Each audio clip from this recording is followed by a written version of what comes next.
Hey guys, I know it's a bit late, however, and it's a day earlier than expected, but as promised, I got Revelation of the Daleks a day early. And I just finished watching it. Oh, and if you're wondering what the sudden change in location is, I'm currently camping at the moment, and I'm at the Valentine Yacht Club. No, the Etowah Yacht Club. Yeah, and yeah, this is basically my family's camper. Anyways, okay, now that I've watched it, like I did with the rest of my current classic Who collection, I will give you my thoughts on it. And Revelation of the Daleks is said to be one of the best episodes of Colin Baker's tenure, and I gotta be honest, the first part was kind of slow, and then the second part, however, that's where it got good. But, I'm gonna be fair, I can at least say that this episode was heaps better than this. And I know I keep harking back to Mark of the Ronnie, but I mean, I haven't seen the two Doctors, and again, I have no interest in seeing it. And compared to the two other outings I've seen, the Newfoundland Barrows and the Twin Dilemma, the Mark of the Ronnie is far worse. Yet this episode, on the other hand, I will admit this actually tops the Newfoundland Barrows, but not by much, because I still think this is a better story. Because as I said, part one of this story actually was kind of hard to follow. However, on the other hand,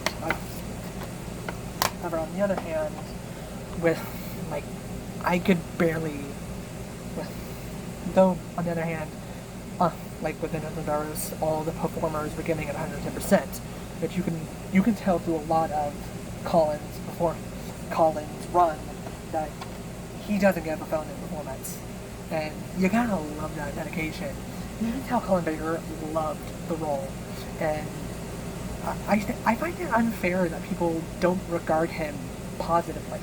I mean, sure, he may not have been Tom Baker, but unlike Tom Baker, he at least gives it 110%. Actually, speaking of Tom Baker, funny enough, I had bought this on Amazon, and for some reason, under actors, in this thing, it had Tom Baker listed as part of this. He wasn't part of this. Unless this was supposed to be a fourth Doctor story, in which case it probably would have been a lot better. Because, I mean, my only complaint about it is I feel like it should have been a 3-part story, at least. Because, had it been the third part, we would have at least been able to go back to the traditional, before that classic Who style of the introductory episode, where basically they set out the problem to where they start investigating the problem, and then getting caught by the villain, and then the third episode be what the Doctor and Perry decide to do about it. And thankfully they have it down to a science with New Who, but that's because it's a slightly longer running time compared to what these episodes had. And actually, funny enough, these episodes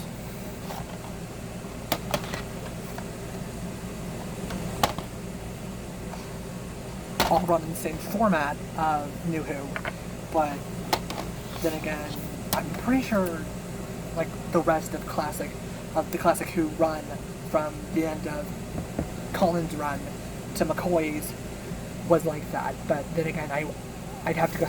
But then, like I said, I am planning to buy more. But as for Revelation of the Daleks, I liked it, but it was a bit slow in part one, but thankfully part 2 was much better. And that was, like I said, that was my only complaint. And it kind of brought up something that's been apparent with a lot of the Dalek stories following this, about, being blasphemous to the Dalek race and changing what it means to be a Dalek, and them not being different from the ultimate race, because with these Daleks, and with the ones in Evolution of the Daleks, with 8, with 7, with Daleks in Manhattan, with 10, when they try changing the Daleks and evolving them from what they were to evolve, and I like that. I love that stands true to this day, and even in the new series, well, then again, the new series with Revaluation, which was 2 years ago, the Jodie Whittaker New Year special, an amazing Dalek story. I'm gonna say that because I thought it was. People can disagree with me. I don't care. But I kind of felt that a few of the performances were phoned in, the embalmer thing. Again, I could barely follow that part, and again, that's why I wish there was 3 episodes to this, because I think with that 3rd episode we could have at least delved deeper into developing the characters, because it felt, the storytelling felt a bit rushed in a way, and then I had to say, but this did. The Ronnie had a stupid plan, but I feel had maybe there been even with this, if there was a 3 episode structure, we could have at least had more development and more payoff. But people can disagree with me, and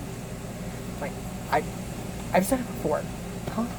I don't see why people regard Colin Baker's era as the worst era of Doctor Who, when I feel 12's era was, because I only liked 1 season of it, and I felt Peter Capaldi wasn't a good fit for the Doctor in his first 2 seasons.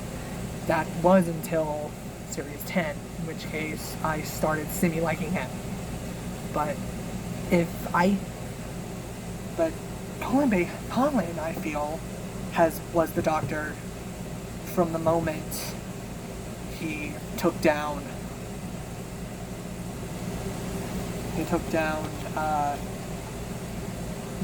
Nestor at the end of his first story, all the way to his most defining moment is being when he both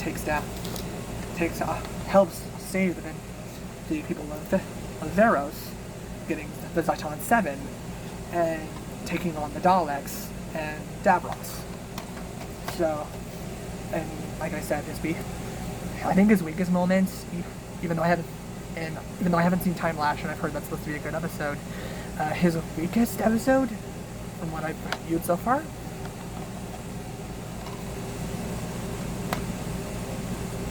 The Mark of the Ronnie. So yeah, what did you guys think of Revolution of the Daleks? Let me know in the comments down below. That's basically all I have for you, and until the next Classic Who review, thank you guys so much for watching, and I'll see you guys next time. Bye!